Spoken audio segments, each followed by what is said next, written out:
Assalamualaikum warahmatullahi wabarakatuh. Apa kabar anak-anak Miss hari ini? Semoga kalian selalu dalam keadaan sehat ya nak. Hari ini kita masuk ke pertemuan 7 dengan fokus pembelajaran Bahasa Indonesia, IPS, dan IPA dengan tema Hewan Sahabatku. Muatan materi kita ada 3. Yang pertama Bahasa Indonesia, mengembangkan ide pokok.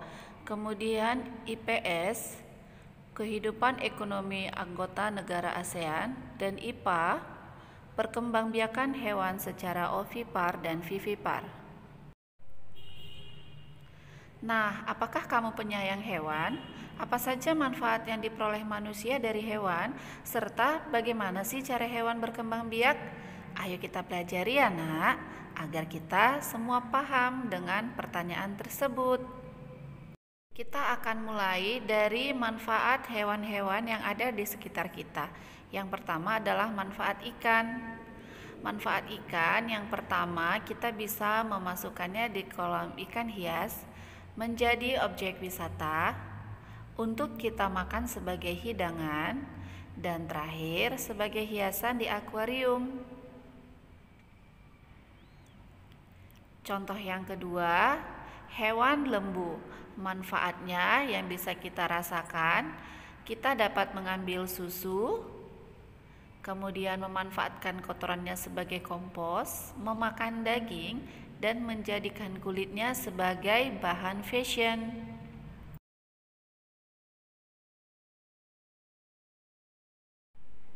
Nah, ikan dan sapi adalah contoh-contoh hewan yang dekat dengan kehidupan masyarakat dan memiliki banyak manfaat. Contoh hewan lainnya ada telur ayam, daging ayam, susu sapi, dan daging kambing. Kita kembali belajar menemukan ide pokok ya nak. Lihat paragraf ini. Negara-negara di Asia Tenggara memiliki banyak jenis hewan. Beberapa di antaranya ada yang dijadikan bahan makanan, simbol negara, atau dijadikan binatang peliharaan. Gajah putih dianggap suci oleh beberapa negara di Asia Tenggara seperti Myanmar, Kamboja, dan Thailand. Menjaga gajah putih adalah usaha yang sangat mahal karena pemiliknya harus menyediakan makanan khusus untuk gajah tersebut. Indonesia dikaruniai luas wilayah lautan lebih besar dibandingkan luas daratan, mencapai 5,8 juta kilometer. Di dalam lautan Indonesia tersimpan potensi perikanan yang cukup besar, salah satunya ikan tuna. Ikan tuna adalah salah satu ikan yang paling banyak dicari negara lain, Amerika Serikat dan Uni Eropa. Burung yang hidup di negara tetangga kita Malaysia adalah burung takurdahan. Burung ini termasuk salah satu hewan yang dilindungi negara. Ide pokoknya paragraf 1, di Asia Tenggara banyak jenis hewan. Paragraf kedua, gajah putih dianggap suci. Dan paragraf ketiga, Indonesia memiliki lautan luas. Sedangkan paragraf keempat, Malaysia memiliki burung takurdahan. Nah, anak-anak Miss, setiap hewan itu memiliki kemampuan berkembang biak, termasuk hewan-hewan yang sudah kita sebutkan tadi. Ada dengan cara ovipar atau bertelur. Contohnya adalah burung, ayam, angsa, dan kura-kura. Cara yang kedua yaitu dengan vivipar atau melahirkan.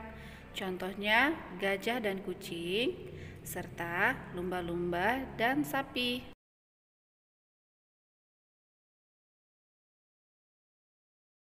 Selain di Indonesia, hewan-hewan juga sangat banyak loh membantu kegiatan manusia dalam menjalani kehidupan sehari-hari. Hewan juga berpengaruh terhadap kegiatan ekonomi di negara-negara ASEAN.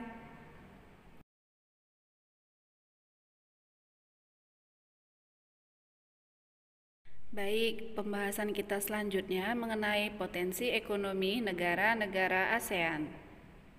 Simak ya nak. Yang pertama adalah negara Brunei Darussalam. Di negara ini terkenal dengan kekuatan sumber daya alam berupa minyak bumi dan gas alam. Negara Brunei ini menjadi negara yang memiliki pendapatan per kapita tertinggi karena gas alamnya.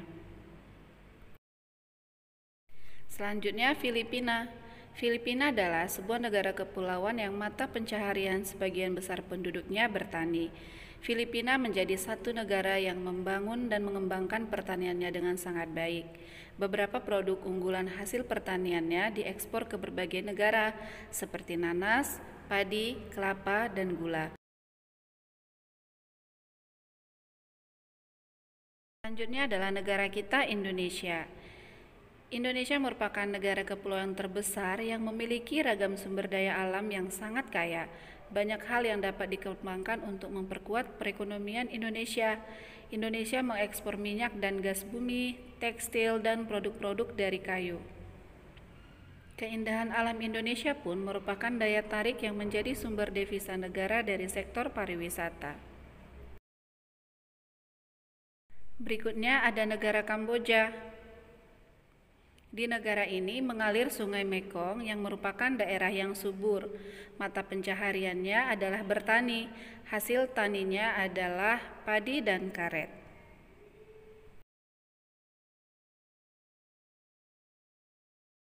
Negara ASEAN yang selanjutnya adalah Laos. Laos bertetangga dengan Kamboja. Negara ini juga dilewati aliran Sungai Mekong.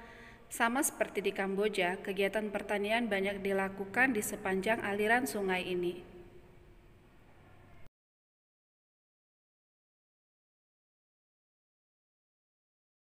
Berikutnya negara tetangga kita, Malaysia. Kegiatan ekonomi di Malaysia juga pertanian, pertambangan, dan perindustrian. Perdagangan internasional merupakan salah satu kegiatan ekonomi Malaysia yang mengalami pertumbuhan tercepat. Peralatan elektronik, minyak, dan gas bumi diekspor ke negara lain. Produk dari kayu, minyak sawit, karet, tekstil, dan sepatu diperdagangkan di dunia internasional.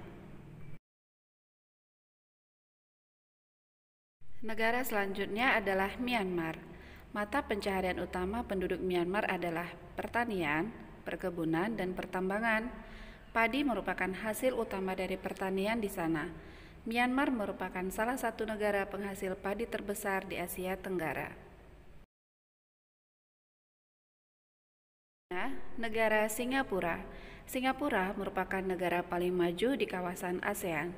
Letak Singapura sangat strategis, dan saat ini Singapura menjadi negara transit teramai di Asia.